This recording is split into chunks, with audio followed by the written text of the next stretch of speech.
Parents don't cause this problem, right? But parents can be a part of the solution. And one of the solutions that I talk to parents about is making things slightly less comfortable. I'm not the kind of tough love parent that says, or psychologist that says, kick them out, because if they're stuck, they're probably stuck for a reason. This is Mom Squad Pod, your weekly update on tips, tricks, and all things parenting with Maureen Kyle. Hi, everyone. Thanks so much for joining us on the Mom Squad podcast, where we talk all things parenting. And today's topic is one that a lot of families go through. I remember going through it when I was a 20-something, but it's that struggle to find independence for older kids. And when you're trying to get them launched into independence and find their own way in the world. Joining me to talk about this is Dr. Lucene Wisnewski, who is the clinical director at the Center for Evidence-Based Treatment. Lucene, thank you so much for joining us. Oh, it's my pleasure. It's my pleasure to be here. And you are I don't know about your children. I just know that they are of this age group. So you can speak not only professionally, but personally to this topic, correct? Absolutely. Over the course of my career, I have a different specialty. Before I was working with young adults, I was working them with specifically around eating disorders. But as my kids get older, I find that every phase that my kids go through, I tend to become really interested in what's happening with them and with their peers. And because of, I think, just living in a community I've got 3 kids, my kids have friends, the parents come to me with questions. And so this question about 20-somethings, my youngest is 19, my oldest is 24, but this question about, how do you help launch kids who are struggling? And I think COVID has made things so much more complicated as well. It's been, both in my personal life and in my professional life, I feel like these questions have been coming up almost everywhere. But so thanks for having me. Yeah. I'm so excited to talk about this because I feel like even though I'm in the phase of more like toddler, it's something we will all face it one day, no matter how old your kids are. Maybe, parents who are prepping their kids for college might want to start thinking about this. And you bring up a great point, is that COVID, I feel like we went through the mini recession, then we have COVID, where there were a lot of excuses lately in the headlines of, well, there's no jobs out there, or, well, now businesses are laying people off, or they can't bring people in because of COVID. And I keep hearing different companies. I know here at WKYC, we couldn't have interns during COVID. And a lot of things went virtual. So I know that college age kids have been struggling for years now to find those opportunities. Do you think that that's the main reason, or are there personality traits that lead to maybe a child is sticking at home a little bit longer than they should? Yeah, as in anything in psychology, it's never one answer. If you become a psychologist, you have to get really comfortable with the notion of multiple factors influencing why things happen. And I think that COVID certainly has made things more complicated. I think that kids who were, again, even with my own kids, one of my kids had an internship set at the Cleveland Clinic the first summer of COVID, and then poof, that was gone because no in-person. I have another kid who does computer work that all went remote. And so you've got a lack of opportunity, but also an isolation that has happened for kids. When you're leaving college, and in college, you have ready-made groups of friends. And when you graduate college, it's the first time that you have to go out and meet people that are not related to school. And that got shut down in a big way. And so if you were living in a place where, you weren't sure about how people manage their vaccination status, or you were new to the area, or you moved home and haven't been home in a long time, all of those reasons, I think, made things a lot more tenuous. And if you have a kid who's prone to anxiety or worry, I think it kind of compounded it. So it's not just COVID, it's the combination of COVID and personality factors. So how can you tell if your adult child basically is going through these feelings and these concerns? Well, I think that there's a lot of behavioral indicators. So if you've got kids that are not moving forward on making decisions, who are dragging their feet, who are perhaps sleeping until 2 in the afternoon on the daily, who are, ornery when you ask them about what their plans are, those can be signs that there's more going on here than just a pause after they've finished college and they're trying to get things together. To me, there's with kids, because things change so dynamically, how a kid is this week may be different than how a kid is next week, and then hopefully even how a kid might, if a kid is struggling today, they might be okay tomorrow. It's chronicity that, to me, is the indicator that you want to check to see if there's something else going on. When it's lasting longer than a couple weeks, then you might want to wonder, is there something else happening? So how do you have that conversation? How do you even broach that subject with your 20-something? Yeah. The first thing I would suggest is you don't do it when they're in a grumpy mood. Like when you can see that they're struggling is not the time to have the conversation. Because first of all, I think that as parents, and maybe I'm talking to myself more than parents in general, but we can get irritated, like, again, really? But that's not the time to have the conversation, because you have to remember your kid does not want to be stuck. Your kid does not want to be not moving forward. And if they're not, probably something is happening. So you want to have that conversation when things are lighter. So it's not, so I would maybe when you're driving in the car or you're doing an activity together, or things seem a little bit better, that I would tread lightly, but I would tread. I mean, one of the things that I see happen with parents is they can tend to vacillate on one end or the other. We say nothing, we don't bring it up, we figure they're going to figure it out, or then they get angry and they sort of have a sort of very intense conversation. I think that the approach is somewhere in the middle. Hey, buddy, like wondering what's happening. I've noticed this and this. Like, can you tell me a little bit about what you're thinking about your next steps? But not like, what are you doing? When are you leaving? What's happening? And on the other end, not saying anything at all. When I can just imagine this conversation happening where if a parent is saying, hey, what are you doing to try and get a job? And then a child or, just recent graduate saying, well, there's no jobs out there, mom. There's no jobs out there, dad. I'm trying, but is there, like, at what point do you believe them? And at what point do you call their bluff? Like, I mean, is there another sign that it isn't just job applications going through? Do you have them involve you in the job application process, or is that too hands-on for a child that age? Right. And this is, I think, where parents really get stuck. And when they get stuck regularly, I'd say that's when you need a professional to help you. But in general, if you ask your kid and they say there's no jobs out there, I mean, there might be, it depends on what kind of job we're looking for. There are definitely jobs out there, and you can find support for that statement to show your kid. But I would maybe step back and be curious rather than be judgmental. That's really interesting. Tell me where you're looking for your jobs. That's really interesting. I saw this thing on the news the other day that there's lots of jobs in Northeast Ohio. I don't, how do we resolve that information so that we're curious rather than, and we don't get put off by those kinds of statements when we have experience or information that might suggest that what they're telling you isn't 100% of the story.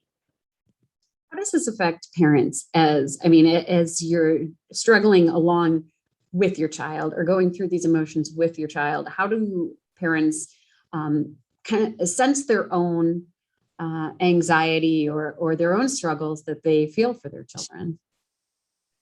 I think that it's really hard for parents. I think parents end up feeling a lot of shame, like, what did I do wrong? They don't, and one of the things, as I was prepping for this and thinking about it, one of the recommendations I might have is that you talk to your friends, talk to your colleagues, because I think it's more common than you realize. But I think, you get your kid through high school and you feel like they're in college and I'm nearly done.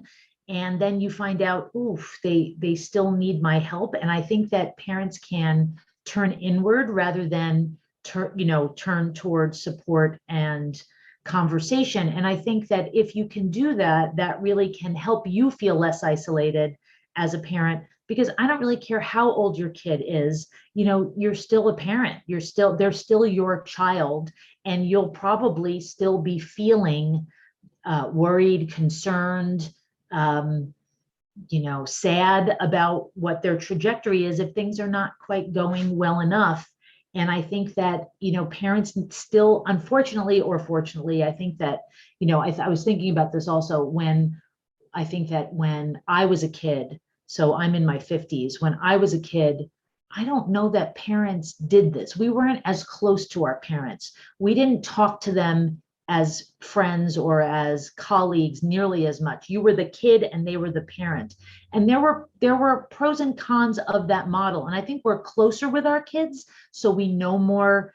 There's that damn phone and they're calling you all the time and they're telling you all kinds of things, which has a lot of pluses. Like, I think I'm probably closer with my kids than I was with my own parents just because of the generational stuff. But then we worry more. We know more. We know when things are hard. And sometimes we need support ourselves to know, like, is this normal? Is this not normal? So talking to your friends. And then if you feel like you can't do that, talking to a professional, I think, can also be helpful. Do you ever run into situations where, I know we talked about anxiety, and especially with COVID being around, and teens and 20 somethings maybe having that fear and anxiety of getting into the workplace, but what about just even I don't even know if it's an anxiety, but the fear of leaving that comfort? You mentioned how close we are now to our kids and how kids are close to their parents. And I'm sure if moms and dads are cooking and doing laundry and, there's a comfort and not the big need to have as many responsibilities. I mean, it's easy to stay home and have somebody do a lot of the work for you and not have to fully adult on a regular basis. Do you see that when it comes to families? And then how do you overcome it? Oh, absolutely. And one of the things that, I'm not a big believer in, and maybe because I'm a parent, parents don't cause this problem, right? But parents can be a part of the solution. And one of the solutions that I talk to parents about is making things slightly less comfortable. I'm not the kind of tough love parent that says, or psychologist that says, kick them out, because if they're stuck, they're probably stuck for a reason. But you can start to, because I think that your question is right on the money. I'm pretty comfortable. I have a roof over my head. I'm not paying rent. Food is there in the refrigerator when I wake up. I barely have any chores. My mother does my laundry. All of those things make for, it makes it less motivating, I think, for a kid to want, if you have a kind of kid. Some kids are just, they're like, I don't want that and I'm out. But those are not the kids we're talking about. The kids we're talking about tend to feel comfortable in that environment, and our job is to make them slightly more uncomfortable. So for example, one of the things that we recommend is charging rent. We recommend a certain number of hours a week that you have to work. We recommend you do your own laundry. Certainly, if there's going to be a family meal, I'm not going to exclude the kid from the family meal, but maybe you have chores. Maybe you make a meal one day a week.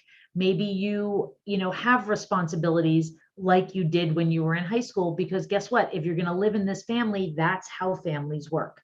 It's more of a community. So not letting them off the hook for the sort of running of the house will make them think, well, if I have to, for example, if I have to pay rent here, well, I guess I could pay rent somewhere else and be living with friends rather than with my parents. So it's that making them less comfortable. I think you're right on.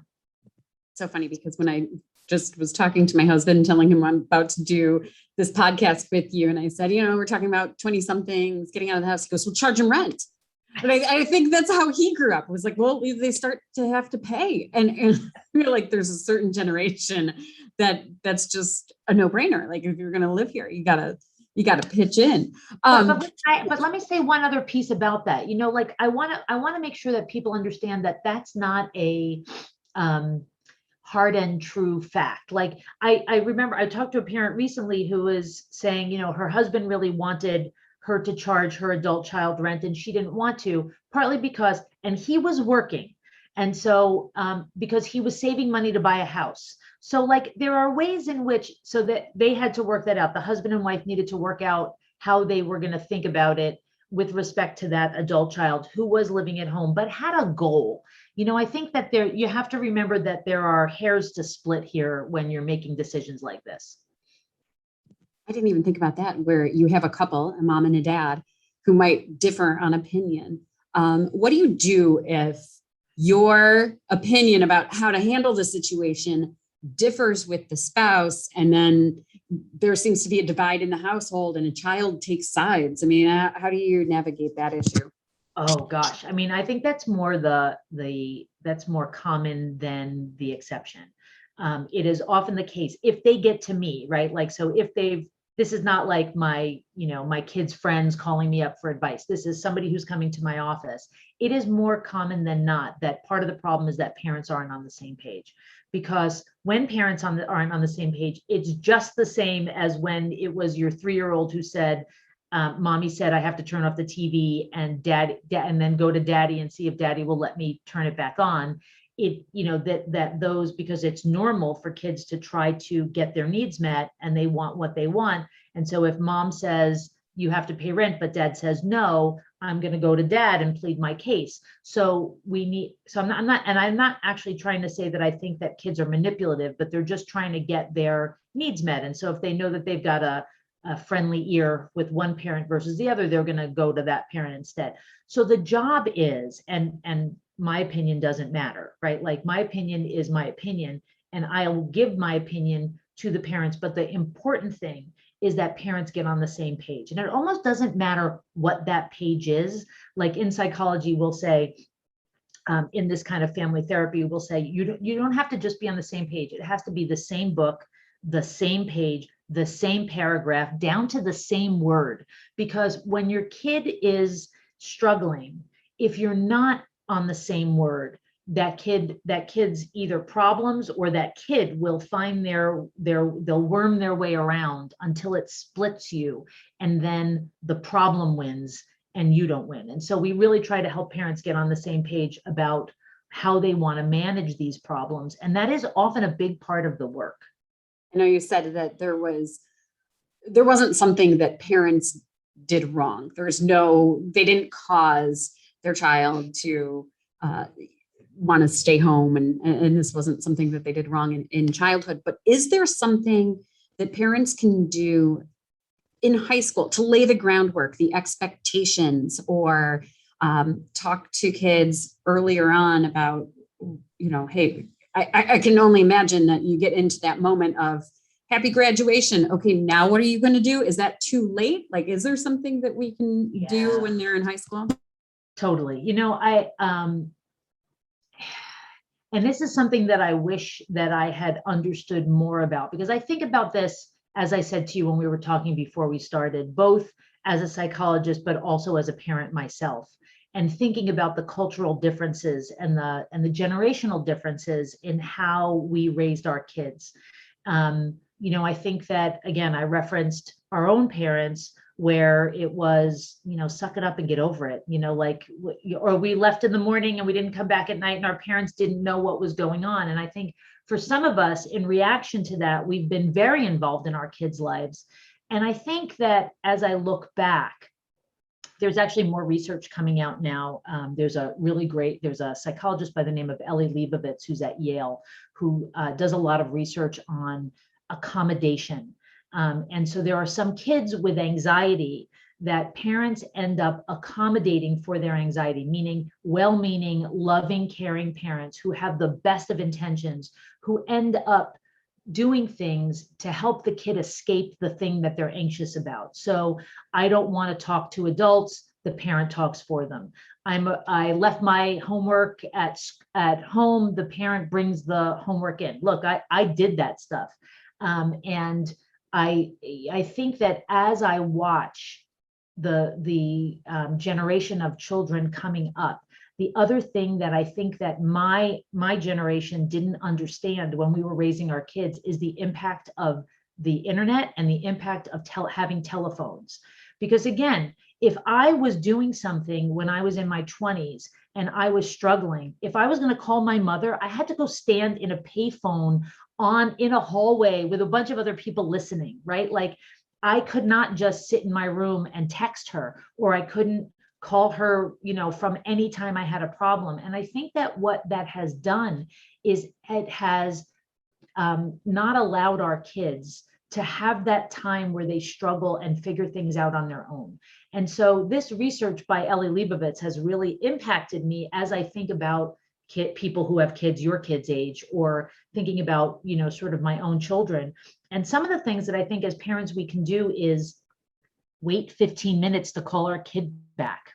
Like just as simple as that. I had a parent that I worked with where we literally had to set a timer, because it feels like now that you have the opportunity to call your mother or to answer back to your kid, that you're supposed to do it because it's the parent's job. And I think understanding that, allowing your kid to have a little bit of struggle before you intervene or before you respond actually helps them, rather than feeling like it means you're leaving them out to dry. So I think that thinking about, and I think the other thing that I learned from Ellie Leibovitz, I've taken some of his courses and read some of his books, is this notion of saying to kids, yeah, that's really hard and you can do it. Yeah, that's really hard. And so there's this notion of what they call snow plowing, like people talk about helicopter parents. I don't like that term because it sounds so sort of negative. And I think, again, these are loving, caring, devoted parents who are trying to do the best for their kids.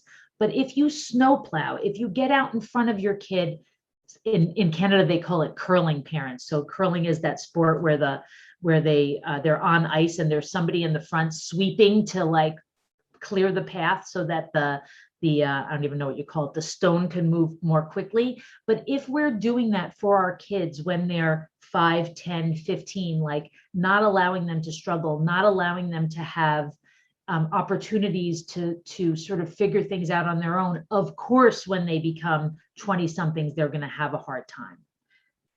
So I hope that answered your question. Oh, absolutely. And, it brings up such a great point because, at my husband's job, he is in charge of hiring. He has told me that there have been candidates that come through and they can't look him in the eye because they're just better on the computer and they're better texting. And they've questioned, do we hire this person?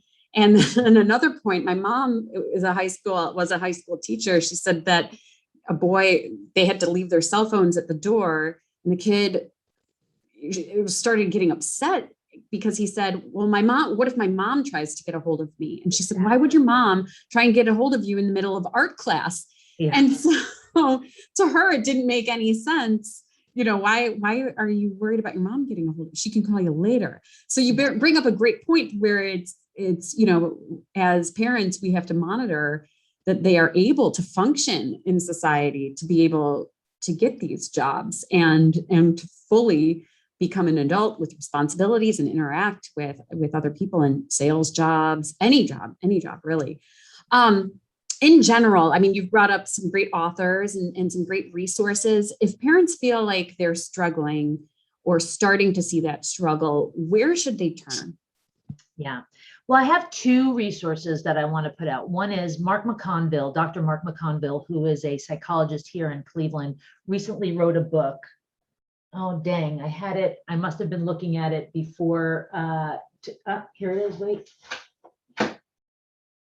Which is called Failure to Launch. Okay. And it's a fantastic book that has vignettes and sort of real life examples that help parents understand what their kid might be experiencing. So I highly recommend that as a resource for parents.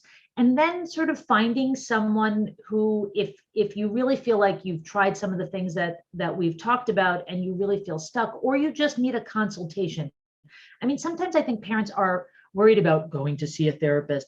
But I think about it more as parent coaching rather than I think about family therapy, because family therapy suggests there's something wrong with your family. And I think of this as sort of being a parent coach to help you figure out what you might be able to do to do things a little bit differently, to be able to help your kid function in the best possible way. So finding a therapist, we actually are starting a group for parents of adult kids in the next 2 weeks, exactly for this reason, like so that there are other parents to talk to. We can teach you skills and really help you think about, first of all, that you're not alone. And second of all, what do you do? Because sometimes if you've got a kid who's particularly resistant, it can be hard because you feel like you're doing all the work and they're not interested. And so part of our job as therapists with parents is to help you figure out how to get them more interested in the process of change. So I think those are two ideas. Great. All right, Dr. Lucene Wisnewski, thank you so much for all of this great information. It's really helpful for parents of kids all ages, really, to start to think about this. I really appreciate it. Thanks so much. Great to be And here. thank you for listening to the Mom Squad pod. We will see you right back here next time. Thanks for listening to Mom Squad Pod with Maureen Kyle from WKYC Studios. Subscribe now so you never miss an update. And find more on everything you heard here on WKYC.com and on the WKYC app.